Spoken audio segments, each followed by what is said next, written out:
Hi hello வணக்கம். எல்லோரும் எப்படி இருக்கிறீங்க? வாங்க சூப்பரான ஆப்பமும் கடலைக்கறியும் செஞ்சுக்கலாம்.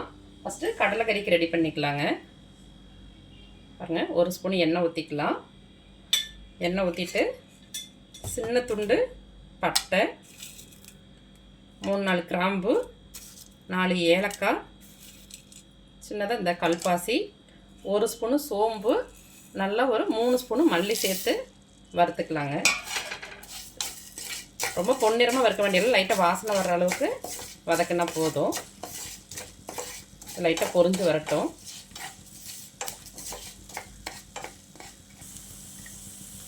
பாருங்கள், நல்லா பொரியுது, நல்லா வாசனை வருது, மல்லி சோம்பு வாசனை. இது கூட நல்லா ஒரு 15-20 பல்லு பூண்டு, ஒரு சின்ன துண்டு இஞ்சி, ஒரு அரை மூடி தேங்காய் சேர்த்துக்கலாங்க. நீங்கள் துருவி கூட சேர்த்துக்கலாம். லைட்டாக வதக்கினா போதும், நம்ம திரும்ப குருமாவில் இது வேகும். ஒரு வாசனைக்காக லைட்டாக வதக்கி அரைச்சிக்கலாங்க.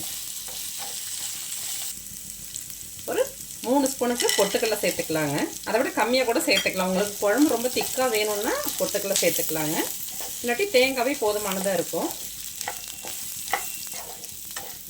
பொட்டுக்கடலை போட்டு ரொம்ப வதக்கக்கூடாது. இப்போ போதுங்க, நம்ம அடுப்பு ஆஃப் பண்ணிக்கலாம். பாருங்கள், இது நல்லா ஆறிட்டு இருக்கட்டும். அப்படியே நம்ம இங்கே பாருங்கள், ஆப்பமாவும் நல்லா ரெடியாக இருக்குது.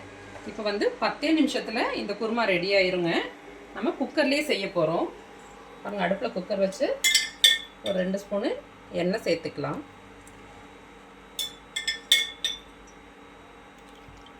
எண்ணெய் நல்லா காயட்டும். அது கூட 2 பிரிஞ்சி இலையை இந்த மாதிரி கட் பண்ணி சேர்த்துக்கலாங்க.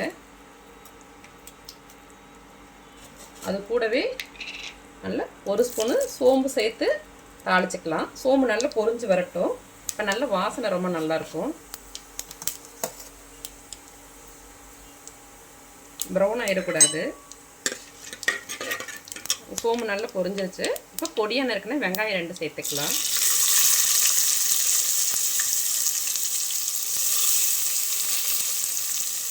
கூடவே கருவேப்பிலை ஒரு கொத்து சேர்த்துக்கலாம். 3 கீரின பச்சை மிளகாய் சேர்த்துருக்குறேன். சேர்த்து நல்லா வதக்கிக்கலாங்க. பாருங்கள், வெங்காயம் நல்லா வதங்கிருச்சு. இப்போ 3 தக்காளி சேர்த்துக்கலாம். அது கூட கொஞ்சமாக கல்லுப்பு சேர்த்துக்கலாங்க. நல்லா தக்காளி வதங்கட்டும். பாருங்கள், தக்காளி நல்லா வதங்கிருச்சு. இப்போ அடுத்த சிம்மில் வச்சுட்டு நம்ம மசாலா சேர்த்துக்கலாம். கொஞ்சமாக ஒரு 1/4 ஸ்பூனு மஞ்சள்தூள் சேர்த்துக்கலாம். கூடவே நம்ம இன்னும் மிளகாத்தூள் எதுவும் சேர்க்கல, மசாலாவிலையும் மிளகாத்தூள் சேர்க்கல, அதனால் 1 ஸ்பூனுக்கு தனி மிளகாத்தூள் சேர்த்துக்கலாம். அடுத்த சிம்மில் வச்சுக்கோங்க. சேர்த்து நல்லா வதக்கிக்கலாம். நம்ம மல்லி எல்லாம் சேர்த்து வதக்கிட்டோம். இந்த மிளகாய் மட்டும் லைட்டாக வதங்கட்டும். இப்போ நம்ம அரைச்சி வச்ச பேஸ்ட் எல்லாத்தையும் சேர்த்துக்கலாம். தேங்காய், பொட்டுக்கடலை, பட்டை, கிராம்பு, சோம்பு எல்லாம் சேர்த்தோம் இல்லையா, அதை சேர்த்துக்கலாம்.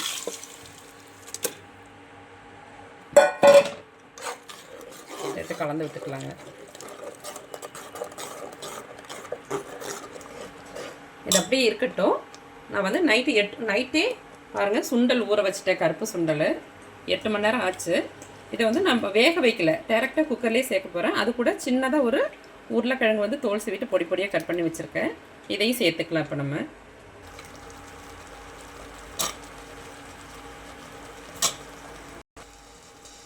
உருளைக்கிழங்கு சேர்த்துக்கலாம். உருளைக்கிழங்கு சேர்க்கும் போது டேஸ்ட்டும் நல்லாயிருக்கும், கொஞ்சம் திக்னஸ் கிடைக்கும் நமக்கு குருமா. சேர்த்து கலந்து விட்டுக்கலாங்க. இப்போது நமக்கு தேவையான அளவுக்கு தண்ணி சேர்த்துக்கலாம்.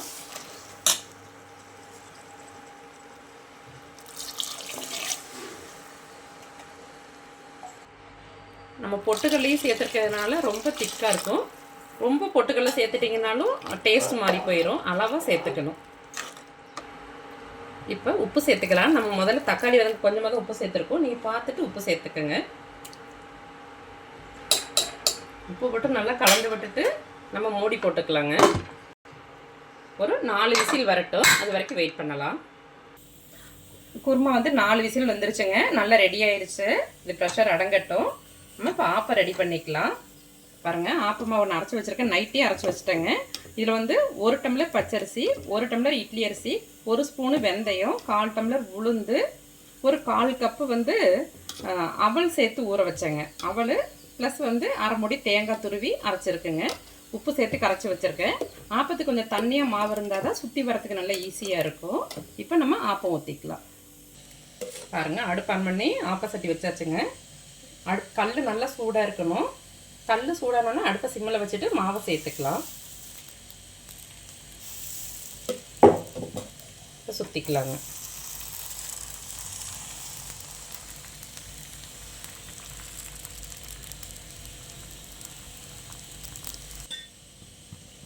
சுற்றி வச்சுட்டு மேலால் லேசாக எண்ணெய் ஊற்றிக்கலாங்க.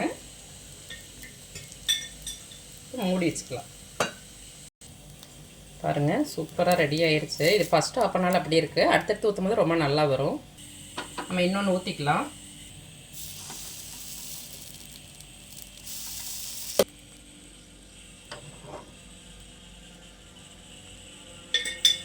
கொஞ்சமாக எண்ணெய் ஊற்றிக்கலாம். மூடி போட்டுக்கலாங்க. பாருங்கள் நல்லா அப்படியே ஒட்டாமல் சூப்பராக கிளம்பி வரும். பாருங்கள் அப்படியே தொட்டால் நல்லா உள்ளே போகும், அவ்வளோ சாஃப்டாக இருக்கும் நல்லா. இப்போ வந்து குருமா எடுத்துக்கலாங்க. பாருங்கள் நல்லா கலந்து விட்டுக்கலாம். சூப்பராக வெந்துருச்சு. சீக்கிரம் வேலையாயிடும் நம்ம குக்கரில் வைக்கும்போது. கொஞ்சமாக மல்லித்தழை சேர்த்துக்கலாம். நல்லா கலந்து விட்டுக்கலாங்க. கொஞ்சம் மசிச்ச மாதிரி நம்ம கலக்கணுன்னா அந்த சுண்டல் கொஞ்சம் மசிஞ்சு வரும்போது குழம்பு நல்லா டேஸ்ட்டாக இருக்கும். இப்போ எடுத்துக்கலாம்.